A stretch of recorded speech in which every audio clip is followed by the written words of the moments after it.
is that enough? Maybe, or is that everything covered? So maybe now start with Mr. Arachi, just to ask you, as I mentioned, Marco introduced sort of top 3 innovation economies by region, but is there a way to really assess the extent of effectiveness of different types of innovation systems? Is that innovation systems across countries? Innovation systems can be classified into national, sectoral, and incremental. In an ideal national innovation system, there is a high degree of interactive framework between institutions, laboratories, and dynamic firms. New knowledge is generated by institutions, exploited by laboratories, and commercialized by dynamic firms. In sectoral innovation systems, some countries are doing extremely well. In fact, ideal national innovation system prevails in most developed countries, and the best example is Singapore. That's why it tops the list of countries on the rank of, on the scale of industrial performance. Some countries are doing extremely well in sectoral innovation systems, China in telecommunications, India in space research. Incremental innovation is totally different.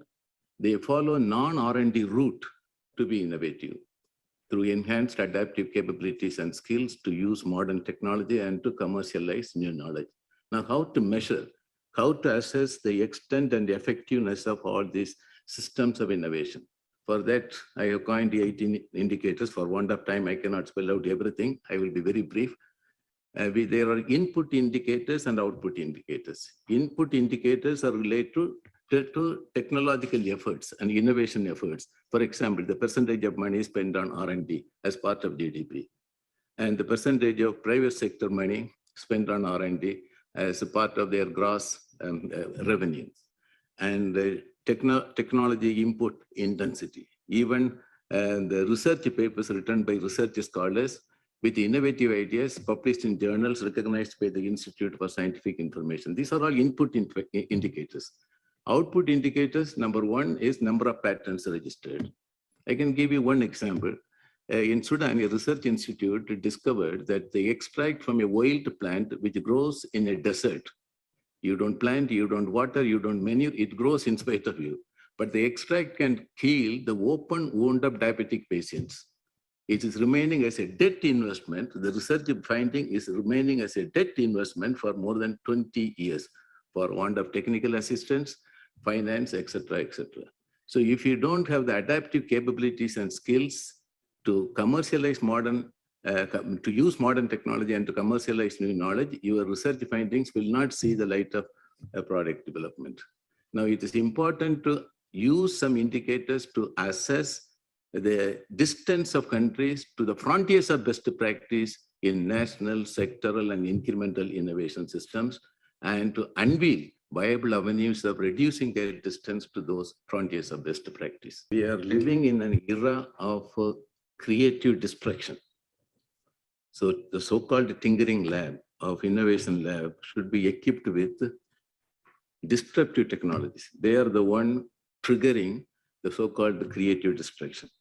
So a good tinkering lab is supposed to be equipped with advanced production, digital production system, artificial intelligence, augmented reality, additive manufacturing, big data management, cloud computing, then 3D printers, Internet of Things, electromobility, then Internet of Services, and also MindNet.